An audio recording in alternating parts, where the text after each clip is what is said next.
कुछ देर के लिए मान के चलते हैं कि आप एक फौजी हो। अब जरा सोचिए, रात के 2 बजे हो, सुनसान जंगल हो, चारों तरफ घनघोर सन्नाटा हो। आप एक ऐसी जगह पर हो जहां आज से पहले आप कभी नहीं आए। सिर्फ नक्शे में ही आपने वो जगह देखी है। और इससे भी बुरी बात ये कि आप अपने दुश्मन के इलाके में घुस चुके हो। वो दुश्मन जिसे अगर आप अभी हाथ लग जाते हो ना, तो वो आपका नर्क से भी बुरा हाल कर सकता है। वो दर्द जो आपने कभी सपने में भी महसूस नहीं किया, आप जिसकी कल्पना तक नहीं कर सकते, उससे भी बुरी हालत वो आपकी कर सकते हैं। आपको क्या लगता है आप अभी सुरक्षित हो? नहीं, अभी कहीं भी, किसी भी झाड़ी, किसी भी पेड़ की शाखाओं पर वो दुश्मन घात लगाए बैठा हो सकता है। ना आप चिल्ला सकते हो, ना कोई आपकी आवाज सुनेगा, ना आप भाग सकते हो और ना ही आप भागने की हालत में हो। इस वक्त आप सिर्फ 2 ही चीजें कर सकते हो। हाँ, सिर्फ 2 ही चीजें, या तो मर सकते हो या फिर मार सकते हो। बस सिर्फ इतना ही कर सकते हो आप। अब बताओ क्या करोगे, मारोगे या मरोगे? मुझे पता है लगभग 10 में से 9 लोग इसका सटीक जवाब दे ही नहीं पाएंगे, क्योंकि ये दोनों ही काम करने में उनकी फटेगी, मारने में भी और मरने में भी। अच्छा, एक बात मैं अभी बता देता हूँ कि ये ना एक सच्ची कहानी है जो मैं अभी सुनाने वाला हूँ। जरा सोचकर देखो, एक सुरक्षित जगह पर अपने लोगों के बीच, अपने घर के कोने में अपने बेड पर बड़े आराम से बैठकर सिर्फ 2 मिनट इस सीन को इमेजिन करने मात्र से आपके रोंगटे खड़े हो गए होंगे।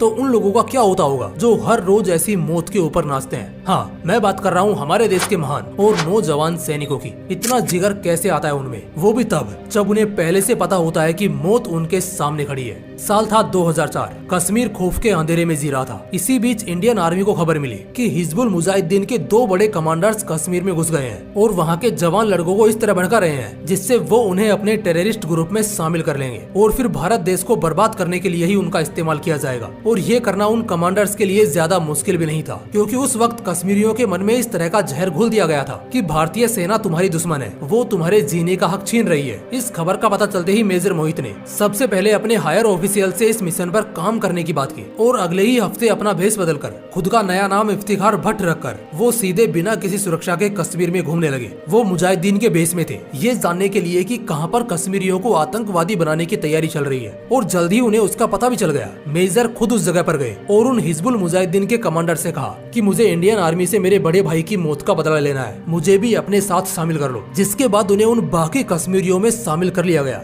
जिन्हें आतंकवादी बनाया जा रहा था। हालांकि तब भी उन टेररिस्ट ग्रुप के कमांडर को मेजर पर शुरू से ही शक हो रहा था और ये बात मेजर भी समझ गए थे। इसलिए लगभग 6 महीने तक किसी तरह अपनी सच्चाई छुपाते हुए उन्होंने उस ग्रुप के सभी ठिकानों का पता लगा लिया जिसमें खतरा इतना ज्यादा था कि एक गलती और अगले ही पल उनका वो असर होता जो शायद मौत से भी 100 गुना ज्यादा डरावना होता। लेकिन तब भी बिना डरे उन्होंने उस मिशन को पूरा किया और सभी जानकारी निकालने के अगले दिन ही उन दोनों टेररिस्ट कमांडर्स के सिर पर गोली मारकर उन्हें नरक का रास्ता दिखाते हुए मेजर सेफली अपने बटालियन में वापस लौट आए। ये सुनने में भले ही किसी फिल्म की कहानी लग रही हो, लेकिन ये एक सच्ची दास्तान है और इसी बहादुरी के लिए मेजर मोहित शर्मा को 2004 में सेना मेडल से सम्मानित किया गया था। ये तो सिर्फ उनकी वीरता की एक झलक थी और इस झलक से ये एकदम साफ हो गया था कि आगे यही जवान देश के लिए कुछ भी कर गुजरेगा। बात है 21 मार्च 2009 की, जब मेजर कश्मीर में सेवा दे रहे थे और अचानक से उन्हें ये खबर मिली कि जंगल में हिजबुल मुजाहिदीन के कई टेररिस्ट छिपे हुए हैं, वो कभी भी उन पर हमला कर सकते हैं। इस बात का पता चलते ही मेजर बिना देरी किए अपने कुछ साथियों के साथ उन टेररिस्ट का खात्मा करने पहुंच गए और बड़े ही चालाकी से सबको मौत के घाट भी उतारने लगे। पर इसी बीच उनके एक साथी को गोली लग गई। मेजर बहुत ही सेफ पोजीशन पर थे,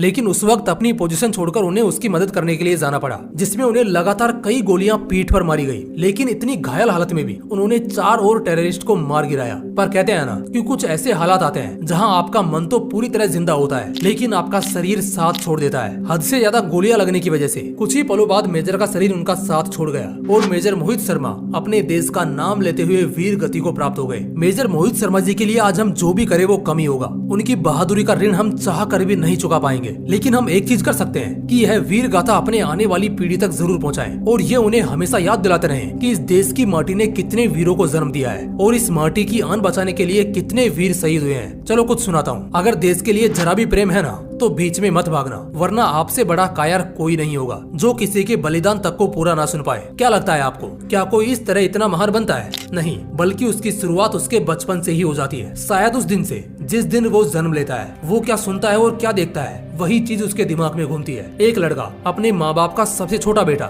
एक बहुत ही सीधी सादी सामान्य फैमिली में बड़ा हो रहा था। पढ़ाई में वो बहुत ज्यादा अच्छा नहीं था, लेकिन फिर भी उसको हमेशा कुछ बड़ा बड़ा करना था, कुछ ऐसा जिससे वह अपने देश के लिए कुछ अच्छा कर सके। और इसी सोच की वजह से उसके मन में आर्मी ज्वाइन करने की भावना जगी। लेकिन उसके लिए यह रास्ता जरा भी आसान नहीं था। जब उसने यह बात अपने परिवार वालों से कही कि मुझे आर्मी ज्वाइन करनी है, तब किसी ने उसकी बातों पर ध्यान नहीं दिया। सोचा कि ये तो अभी बच्चा है, ना तो इसका पढ़ाई में मन लगता है और ना ही इसका मन एक जगह रुकता है। और ये बातें उस बच्चे के लिए गलत भी नहीं थी, लेकिन उसने अपनी इन खामियों को कभी अपने सपने से ऊपर जाने नहीं दिया। समय आगे बढ़ता रहा और दिन रात अपने सपने को ध्यान में रखकर उसने ऐसी जी तोड़ मेहनत की कि आखिर में उसने अपने सपने को पा लिया और परिवार का नाम रोशन करते हुए सन 1999 में इंडियन आर्मी में सेलेक्ट होकर मद्रास रेजिमेंट में 5वीं बटालियन में अपनी सेवा देने चला गया। मैं बात कर रहा हूँ मेजर मोहित शर्मा की, जिनके लिए ये कहना गलत नहीं होगा कि लाखों ऐसे लोग हैं जो अपनी पूरी जिंदगी बिता देते हैं और अंत में सोचते हैं कि उन्होंने ऐसा क्या किया जिसके लिए दुनिया उन्हें याद रखेगी। लेकिन मेजर मोहित शर्मा एक ऐसी शख्सियत थे जिन्हें इस बात की कभी भी चिंता नहीं करनी पड़ी। उनका पूरा जीवन ऐसे बहादुरी भरे पलों से भरा है जिन्हें सुनकर आपके रोंगटे खड़े हो जाएंगे। और ऐसे ही उनके कुछ बहादुरी के पलों को आज हम यहाँ जानने वाले हैं। मेजर मोहित जी की पहली पोस्टिंग मद्रास रेजिमेंट के 5वीं बटालियन में हुई थी, जहाँ उन्होंने बिना दिन रात देखे अपने काम के प्रति जो उनका प्यार था उसे निभाते हुए 2 साल तक मद्रास रेजिमेंट में सेवा दी, जहाँ अपनी मासूमियत और हंसमुख मिजाज से वो वहाँ के सभी जनरलों और अपने साथियों के चहेते बन गए। लेकिन हमेशा से उन्हें अपने देश के लिए कुछ बड़ा करना था। ये सोच उन्हें वहाँ ज्यादा समय तक रुकने नहीं दे रही थी। इसी के चलते उनके मन में पैरा एसएफ ज्वाइन करने की बात आई, जिसे भारत की सबसे स्किल्ड और एलिट स्पेशल ऑपरेशन यूनिट माना जाता है, जहाँ की ट्रेनिंग इतनी सख्त और फोकस्ड होती है कि अमेरिका और रूस जैसे सुपर पावर्स भी, जिनकी ट्रेनिंग और मिलिट्री खुद बेस्ट लेवल पर है, वो भी पैरा एसएफ कमांडोज के साथ ट्रेनिंग करने का मौका कभी नहीं छोड़ते हैं। बस यही सपना अपने मन में लेकर कि मुझे पैरा एसएफ ज्वाइन करना है, मेजर मोहित अपने मद्रास रेजिमेंट के जनरल के पास जाते हैं और उन्हें ये बताते हुए कहते हैं कि मुझे अपने देश के दुश्मनों को उस नर्क का दरवाजा दिखाना है जिसके बारे में उन्होंने कभी सोचा भी नहीं होगा। मोहित जी की इस बात को सुनकर जनरल को इस बात का अंदाजा हो जाता है कि इस लड़के में अपने देश के लिए जज्बा है, यह अपने देश के लिए जान देने से पीछे नहीं हटेगा।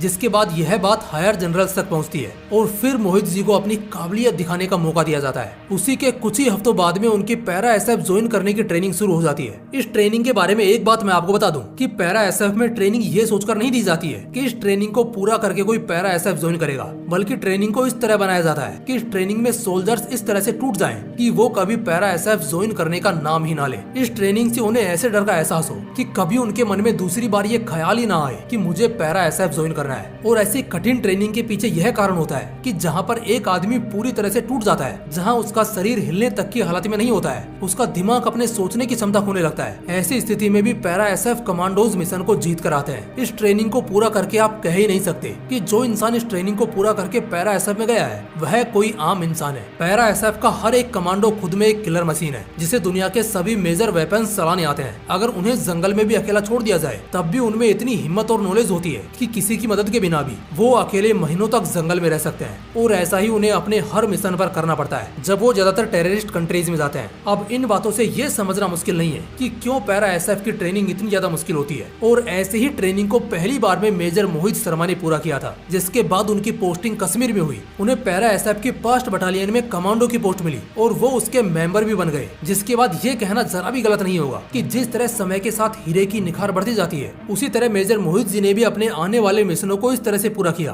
कि उन मिशन की वजह से मोहित जी का नाम पूरे बटालियन में मशहूर हो गया। और आगे क्या हुआ ये आप स्टोरी में पहले ही जान चुके हैं। बाकी उम्मीद करूंगा ये वीडियो आप अपने हर एक फ्रेंड को जरूर शेयर करोगे। फिर मिलते हैं इसी तरह के एक और इंटरेस्टिंग वीडियो के साथ। जय हिंद, जय श्री कृष्णा।